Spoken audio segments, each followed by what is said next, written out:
Cher ami, et si le business dont tu as besoin, ce n'est pas une usine, ce n'est pas une industrie, mais c'est tout simplement un business de vente de gari en sachet. Calme-toi, je t'explique ça tout de suite. Je vais te raconter mon histoire. Lorsque j'étais en première année à l'université de Parakou, en faculté d'agronomie, j'étais dans un quartier appelé Okedama. Le quartier était bien distant de l'université. J'avais besoin d'un peu d'argent pour pouvoir manger et surtout pour pouvoir me déplacer pour ne pas rater les cours.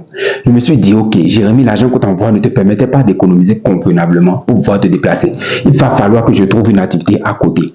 Je me suis dit, je n'ai pas beaucoup d'argent. J'avais à peine 10 000 francs. Mais comment est-ce que je peux utiliser 10 000 francs pour lancer une activité et pouvoir rentabiliser? J'ai faim, je veux me déplacer, mais je n'ai que 10 000 francs. Comment faire?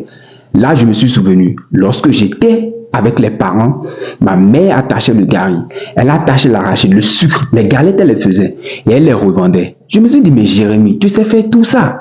Pourquoi est-ce que tu ne décides pas de lancer cette activité? Mais non, moi je veux rouler en Ferrari, je veux un avion rapidement.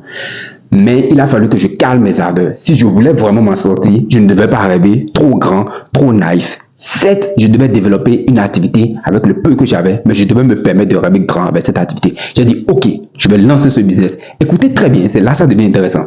Vous pouvez faire la même chose si vous avez besoin d'un business, d'une activité qui va vous rapporter le peu qu'il faut. J'ai commandé 2 kilos. Ouais, c'est vrai. C'est un micro attaché à une fourchette. Tu n'as pas besoin de ça. Écoute simplement ce que je vais te dire. Je suis allé au marché. J'ai commandé 2 à 3 kilos de gari. Lorsque je suis venu à la maison, j'ai payé un sachet de 100 francs. J'ai attaché ce gari-là. J'ai compté. J'ai demandé de l'arachide. J'ai pris le sucre aussi et des galettes aussi. J'ai mis tout ça dans des plastiques. J'ai déposé une table au portail. J'ai exposé tout ça sur ça. La chance que j'avais, c'est qu'au portail, il y avait un atelier où il y avait des apprentis couturiers là. Eux, ils m'aidaient à vendre. Lorsque le passant passe, il achète.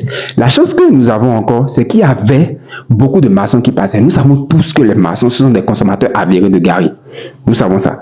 Lorsque les maçons passaient, ils achetaient le gari. Ça faisait que l'activité marchait bien. En une semaine, j'avais fini de vendre tous mes 3 kilos. La semaine suivante, j'ai dit, ok, je vais augmenter un peu le capital. J'ai risqué, j'ai grillé une semaine de cours. J'ai pris l'argent pour les déplacements. J'ai mis ça, j'ai pris une bassine de gari. J'ai vendu ça. Je me suis dit, ok, c'est intéressant. Ce que je vais faire, je vais demander à maman de me prêter de l'argent. Elle m'a prêté de l'argent. J'ai dit, ok, cette fois-ci, je vais me permettre de rêver gros. Avec ma voisine, elle m'a mis en contact avec un fournisseur qui était au sud. J'ai pris un sac de gari. Lorsque le sac de gari est venu, déjà tout le monde savait que je vendais le gari dans le quartier. Je me suis rapproché de cette tata-là, de ce moment-là. J'ai dit, désormais, maintenant, je vends le sac de gari. Je vous vends la bassine, je vous vends le car. Elles se sont rapprochées, elles ont dit, Jérémy, je veux tant. Et je leur vendais ça, ça marchait très bien. En une semaine, j'avais réussi, pas premièrement la première semaine, avec le temps, j'ai réussi à écouler en une semaine un sac de gari. Et j'ai remarqué que ça marchait bien. Et je me suis souvenu que dans notre faculté, il y avait un élément comme ça qui vendait très bien le gari. Le gari, il était reconnu pour ça. Lorsque nous voulions aller en stage de zone, c'était lui qui nous procurait le gari. Je me suis dit, Jérémy, c'est une activité assez intéressante. Pourquoi ne pas la développer? J'ai commencé juste avec moins de 10 000 francs pour ce business-là. C'est vrai, je suis tombé une fois, j'ai bouffé tout l'argent parce que j'en avais besoin encore. Mais je me suis relevé encore. J'ai relancé le business et il marchait bien. Ce business-là m'a permis d'avoir de l'économie. C'est ça qui m'a permis maintenant de me lancer maintenant dans le maïs. Vous savez que je suis le conservateur de maïs et tout ça. Bref, c'est pas le plus important. Je vous ai raconté cette histoire pour vous faire comprendre une chose. Lorsque nous, jeunes, nous avons envie de nous lancer dans un business, nous rêvons grand. C'est bien de rêver grand, mais nous vivons dans un rêve utopique. Nous avons envie de la richesse de Dangote très tôt. Nous avons envie de la richesse de Patrice Talon très tôt.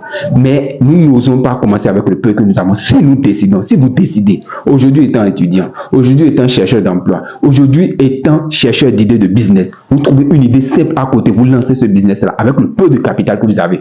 Vous suivez cette étape-là, vous suivez les étapes. À un moment donné, vous avez envie de développer votre business, vous prenez le prêt. Oui, le prêt. Prêt, bien entendu, le prêt, le crédit. Pour développer son activité, vous en avez besoin.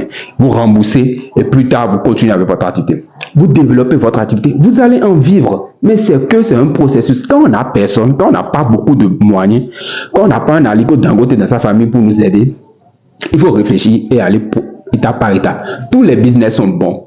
Toutes les idées sont bonnes, mais ça dépend de celui qui les exploite. Aujourd'hui, tu peux commencer avec le charbon et demain ouvrir une industrie. Tout dépend de ce que tu as dans la tête. Donc, si vous avez envie de lancer un business, vous avez envie de lancer une activité, décidez de commencer petit, mais surtout le plus important, osez rêver grand. Osez rêver grand. Si vous avez aimé cette vidéo, vous avez aimé tout ce qui a été dit dans cette vidéo, ne vous abonnez surtout pas. Si vous avez envie de rejoindre notre communauté WhatsApp, le lien est déposé dans la description ou dans les commentaires. Je ne sais pas trop, mais fouillez, vous allez trouver. Pour de m'avoir suivi.